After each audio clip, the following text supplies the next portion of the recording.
शिवसेना नेता आदित्य ठाकरे ने कहा, वोट चोरी की बात हम हवा में नहीं कह रहे। बहुत सारे लोगों के उदाहरण हमने दिखाए हैं। वोट चोरी जिसकी वजह से वो लोग पिछले 5-6 सालों में जीतते आए हैं, हमने वो वोट चोरी पकड़ी है। चुनाव आयोग हमें जवाब दो। बिल्कुल प्रोटेक्ट कर रहे हैं, क्योंकि वोट चोरी हम सिर्फ हवा में कुछ बात नहीं कर रहे हैं। बहुत सारे ऐसे लोगों को हमने दिखाया है, जो वो आदित्य श्रीवास्तव है, शकुन रानी है, मिंता कोई देवी है।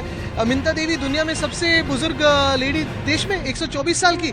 फोटो कुछ अलग दिख रहा है, ये इनकी उम्र कुछ अलग दिख रही है। वैसे ही अगर आप देखिए तो शकुन रानी ने 5 बार वोटिंग किया है, 3 बार बेंगलुरु में और 2 बार उत्तर प्रदेश में। आज पालघर की एक केस आई है, 5 वोटिंग इपिक नंबर है। तो ये सारी जो वोट चोरी है, जिसकी वजह से भाजपा जीतते आई है पिछले 5-6-7 सालों में, ये हमने पकड़ी है। और इस पे कोर्ट में जाने की जरूरत नहीं है, क्योंकि कोर्ट में भी कल ईसी ने कहा है आपको भी ये दस्तावेज नहीं देंगे। तो क्या ईसी कोर्ट से भी ऊपर है? हम तो कह रहे हैं कि हम सारे लोग जो है ये जनता से चुन के आए हैं और हमारा अधिकार है, ये हक बनता है कि चुनाव आयोग हमें जवाब दे। क्यों हम इधर उधर जाएं? कॉन्स्टिट्यूशन क्लब ऑफ इंडिया चुनाव 2025 पर बीजेपी सांसद राजीव प्रताप रूडी ने कहा, ये सभी दलों का चुनाव है। मुझे लगता है कि अच्छे वातावरण में एक बड़ा चुनाव हुआ। देश के कोने कोने से लोग आए हैं। मुझे यहाँ लोकतंत्र की बड़ी प्रकाष्ठा नजर आई। सभी में ये बड़ा चुनाव और बहुत ही खूबसूरत चुनाव और सभी दलों का चुनाव और सभी पूर्व सांसद जो सदस्य हैं, वर्तमान सांसद, और मुझे लगता है कि बहुत अच्छे वातावरण में एक बड़ा चुनाव हुआ है और देश के कोने कोने से लोग आए। 96 साल के लातूर से पाटिल साहब आए, हुकुमदेव नारायण यादव आए, शकुनी चौधरी आए। ये 90 वर्ष से सब ऊपर थे। तो शायद एक बड़ा चुनाव, खूबसूरत चुनाव, मित्रों के बीच का चुनाव, और स्वाभाविक है मुझे तो लोकतंत्र की बड़ी प्रकाष्ठा यहाँ नजर आई जब कांग्रेस के नेता सोनिया जी आई और उनके साथ खारगिल साहब आए, हमारी पार्टी से अमित शाह जी आए और नड्डा साहब आए। लोकतंत्र का असली स्वरूप कॉन्स्टिट्यूशन क्लब के चुनाव में आया, इसलिए सबको बहुत बहुत बधाई। परिणाम अभी आने बाकी है। कॉन्स्टिट्यूशन क्लब ऑफ इंडिया के चुनाव पर बीजेपी सांसद निशिकांत दुबे ने कहा, 2 से 3 घंटे का सवाल है। मुझे लगता है कि परिवर्तन होगा और डॉक्टर संजीव बालियान नए सचिव होंगे। राजीव प्रताप रूडी मेरे पुराने मित्र हैं। संजीव बालियान के मुताबिक वो पुराने हैं। पंच परमेश्वर की एक कहानी है कि बिगाड़ के डर से ईमान की बात नहीं करोगे।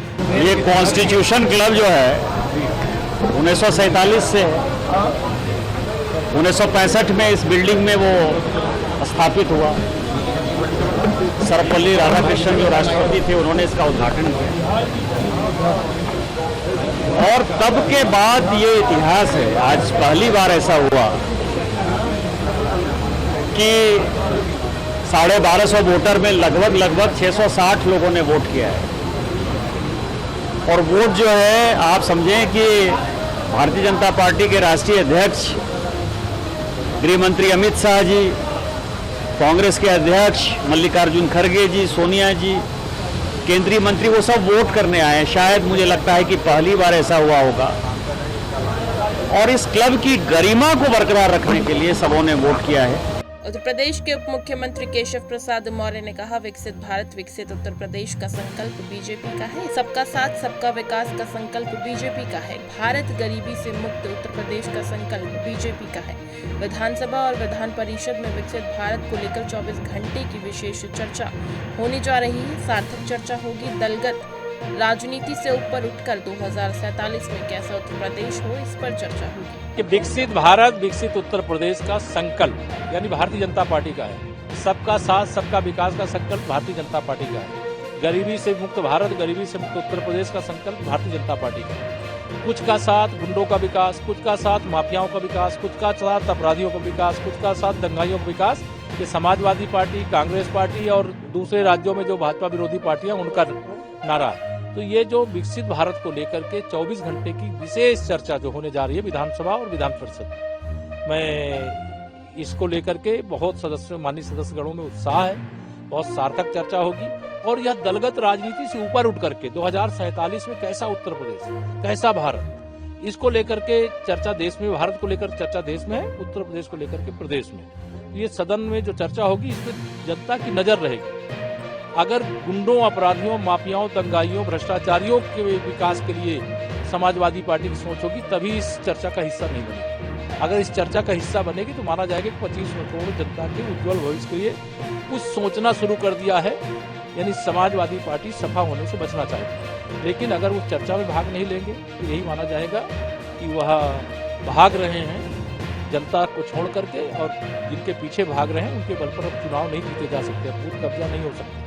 चुनाव जीतने के लिए उत्तर प्रदेश की 25 करोड़ जनता का विश्वास जीतना जरूरी है, जो भाजपा जीता है, और 2047 तक करीब 9 वैकेंसी। कांग्रेस सांसद रणदीप सिंह सुरजेवाला ने राज्यसभा से विपक्ष के सांसदों के वॉकआउट पर कहा, बिहार में एसआईआर के माध्यम से 65 लाख वोट काटे जा रहे हैं। यही प्रक्रिया अब असम में की जा रही है। इसी प्रक्रिया को बंगाल में करने की तैयारी है, यानी पूरे देश में वोट का अधिकार नहीं रहेगा। जिसको चुनाव आयोग और बीजेपी चाहेगी वो वोट डाल पाएगा। स्पेशल इंटेंसिव रिवीजन जो बिहार में चल रहा है, उसके माध्यम से 65 लाख वोट काटे जा रहे हैं।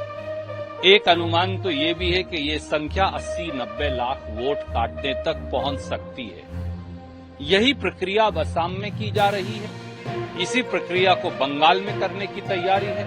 इसी प्रक्रिया को पूरे देश में, तो यानी पूरे देश में 1 मैन 1 वोट का अधिकार नहीं रहेगा।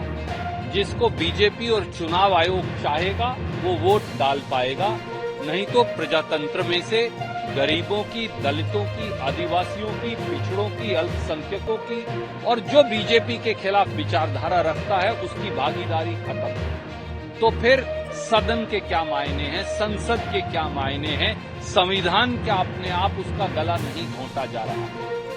वोट काटना देशद्रोह है, उससे कम नहीं, क्योंकि वोट काटने से संविधान मर जाएगा, वोट काटने से संसद की मर्यादाएं मर जाएंगी। और इसीलिए विपक्ष के नेता माननीय खड़गे साहब, श्रीमती सोनिया गांधी जी, विपक्षी सभी दलों के नेताओं ने ये निर्णय किया कि जब सरकार प्रजातंत्र का, सदन का, संसद का, संविधान का गला घोट रही है, तो फिर ऐसे में क्या चर्चा हो सकती है। अपनी बात कहकर हमने सारे समूचे विपक्ष ने बहिर्गमन कर दिया।